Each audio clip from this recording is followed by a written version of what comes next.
एक समय की बात है।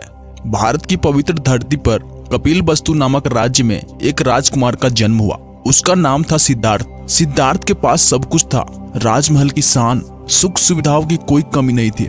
लेकिन फिर भी उनके मन में एक सवाल बार बार उठता था, अगर सब कुछ है तो फिर जीवन में दुख क्यों है। एक दिन राजमहल की ऊंची दीवारों के बाहर सिद्धार्थ ने पहली बार देखा एक बूढ़ा व्यक्ति, एक बीमार इंसान और एक मृत शरीर। उस क्षण उसकी आंखें खुल गई। उन्होंने समझ लिया कि दुख किसी एक का नहीं होता, दुख राजा और रंग दोनों के जीवन में आता है। उस दिन सिद्धार्थ ने जीवन का सबसे बड़ा निर्णय लिया। परिवार, ऐश्वर्य और राजमहल को छोड़कर वे निकल पड़े सत्य की खोज में। सालों तक उन्होंने कठोर तपस्या की, सुख सही, प्यास सही, अकेलापन सहा। लेकिन फिर एक दिन उन्हें एहसास हुआ कि अत्यधिक कष्ट भी जीवन का समाधान नहीं है। बोध गया में पीपल के वृक्ष के नीचे सिद्धार्थ ध्यान में लीन हो गए और उसी ध्यान में उन्हें सत्य का बोध हुआ। वही क्षण था जब सिद्धार्थ गौतम बुद्ध बन गए। बुद्ध ने कहा, दुख का कारण इच्छा है और दुख से मुक्ति का मार्ग। उन्होंने सिखाया, नफरत से नहीं करुणा से सीख मिलती है, क्रोध से नहीं शांति से समाधान होता है और खुशी बाहर नहीं भीतर मिलती है।